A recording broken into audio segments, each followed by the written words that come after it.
ವರ್ತುಲ ಆರ್ಥಿಕತೆಯು ಹಳ್ಳಿಗಳನ್ನು ಸುಸ್ಥಿರ ಅಭಿವೃದ್ಧಿಯತ್ತ ಮುನ್ನಡೆಸಲು ಸಹಾಯಕಾರಿಯಾಗಿದೆ. ವರ್ತುಲ ಆರ್ಥಿಕತೆಯು ಮುಖ್ಯವಾಗಿ ಮರುಬಳಕೆ, ದುರಸ್ತಿ, ನವೀಕರಣ ಮತ್ತು ವಸ್ತುಗಳ ಮರುಬಳಕೆಯನ್ನು ಉತ್ತೇಜಿಸುತ್ತದೆ. ಜಾಗತಿಕ ಸಮಸ್ಯೆಯಾದ ಕಸ ನಿರ್ವಹಣೆ, ಹವಾಮಾನ ಬದಲಾವಣೆ, ಜೀವ ವೈವಿಧ್ಯತೆಯ ನಷ್ಟವನ್ನು ವರ್ತುಲ ಆರ್ಥಿಕತೆಯ ಮೇಲೆ ನಿಭಾಯಿಸಬಹುದಾಗಿದೆ.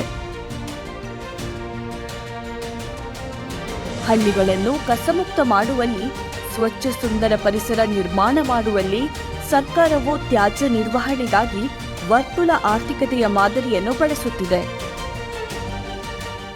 ನಮಸ್ತೆ, ನನ್ನ ಹೆಸರು ಲವಿತ್ ಅಂತೇಳಿ.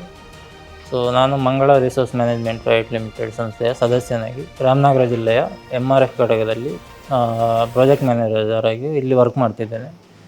ಇಲ್ಲಿಯ ಮುಖ್ಯ ಕೆಲಸ ಏನಂತೇಳಿದರೆ, ನಮ್ಮದೇ ಆದಂಥ ಇಲ್ಲಿ ಗಾಡಿ ಇದೆ. ಆ ಗಾಡಿಯಲ್ಲಿ ಪಂಚಾಯಿತಿಗೆ ಹೋಗಿ ಪಂಚಾಯತ್ ಲೆವೆಲಿಂದ ಪ್ರೈಮರಿ ಲೆವೆಲಲ್ಲಿ ಸೆಗ್ರಿಗೇಟ್ ಆದಂಥ ಅಲ್ಲಿ ಏನಾಗ್ತದೆ ಅಂದರೆ ವೆಟ್ ಬೇರೆ, ಡ್ರೈ ವೇಸ್ಟ್ ಬೇರೆ ಸೆಗ್ರಿಗೇಟ್ ಮಾಡಿಟ್ಟಿರ್ತಾರೆ. ನಾವು ಅಲ್ಲಿಂದ ಡ್ರೈ ವೇಸ್ಟನ್ನು ನಾವು ಪಂಚಾಯತ್ ಲೆವೆಲಿಂದ ರೂಟ್ ಮ್ಯಾಪ್ ವೈಸ್ ಆಗಿ ಕಲೆಕ್ಷನ್ ಮಾಡಿ ನಮ್ಮ ಈ ಘಟಕಕ್ಕೆ ತರುವಂಥದ್ದು. ಇಲ್ಲಿ ಬಂದ ನಂತರ ನಮ್ಮದೇ ಆದ ವೇಯಿಂಗ್ ಸ್ಕೇಲ್ ಇದೆ. ಆ ವೇಯಿಂಗ್ ಸ್ಕೇಲಲ್ಲಿ ಅದನ್ನು ತೂಕ ಮಾಡಿ ಆನಂತರ ಈ MRF ಘಟಕದ ಹೇಗೆ ಅಂದರೆ ಗೇಟ್ 1, ಗೇಟ್ 2 ಅಂತೇಳಿ ಸ್ಟ್ರಕ್ಚರ್ ಇದೆ. ಆ ಗೇಟ್ 1ನಲ್ಲಿ ನಾವೇನು ಮಾಡ್ತೀವಿ, ಅಲ್ಲಿ ಅನ್ಲೋಡ್ ಆಗ್ತದೆ ಬಂದಂಥ ವನತ್ಯಾಜ್ಯ. ಅನ್ಲೋಡ್ ಆಗಿ ನೆಕ್ಸ್ಟ್ ಬರುವಂಥದ್ದು ಇನ್ವರ್ಡ್ ಅಂತೇಳಿ ನಾವು ಅದಕ್ಕೆ ನೇಮ್ ಮಾಡ್ತೀವಿ. ಅಂದರೆ ಬಂದಂಥ ಕಸವನ್ನು ಸ್ಟೋರ್ ಮಾಡುವಂಥ ಜಾಗ. ಅಲ್ಲಿ ನಾವು ಸ್ಟೋರ್ ಮಾಡಿ ನಮಗೆ ಬೇಕಾದಾಗೆ ಅದನ್ನು ಸೆಗ್ರಿಗೇಟ್ ಮಾಡುವಂಥದ್ದು ಪ್ರೋಸೆಸ್ ಇಲ್ಲಿ. ಇಲ್ಲಿಯ ಮುಖ್ಯ ಪ್ರೋಸೆಸ್ ಏನಂದರೆ, ಕಸ ಹೊರಗಡೆಯಿಂದ ಕಲೆಕ್ಟ್ ಮಾಡ್ಕೊಂಡು ಬರ್ತೇವೆ, ಒಣತ್ಯಾಜ್ಯ ಏನು ಬರ್ತದೆ. ಬಂದಂಥ ಕಸದಲ್ಲಿ ಇಲ್ಲಿ ಒಂದು 30ರಿಂದ 40 ಐಟಮ್ ಸೆಗ್ರಿಗೇಟ್ ಅಂದರೆ ವಿಂಗಡಣೆ ಮಾಡ್ತಾರೆ.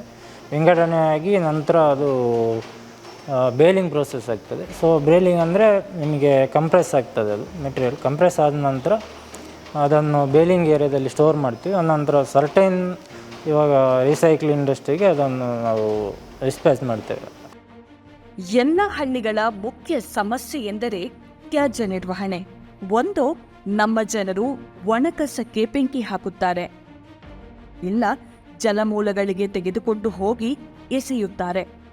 ಈ ರೀತಿ ಮಾಡದಂತೆ ಈಗ ಜನರಲ್ಲಿ ಜಾಗೃತಿ ಮೂಡಿಸಲಾಗಿದೆ.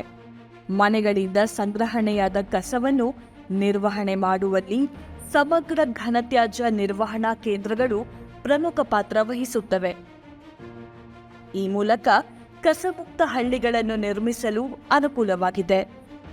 ಗ್ರಾಮೀಣ ಕುಡಿಯುವ ನೀರು ಮತ್ತು ನೈರ್ಮಲ್ಯ ಇಲಾಖೆಯು ಸ್ವಚ್ಛ ಭಾರತ್ ಮಿಷನ್ ಗ್ರಾಮೀಣ ಯೋಜನೆ ಅಡಿಯಲ್ಲಿ ರಾಮನಗರದ ವಂದಾರಗುಪ್ಪೆಯಲ್ಲಿ ಸ್ಥಾಪಿಸಿರುವ ಸಮಗ್ರ ಘನತ್ಯಾಜ್ಯ ನಿರ್ವಹಣಾ ಕೇಂದ್ರವು ಕಸವನ್ನು ಸಂಪನ್ಮೂಲವನ್ನಾಗಿಸುವಲ್ಲಿ ಕಾರ್ಯನಿರ್ವಹಿಸುತ್ತಿದೆ.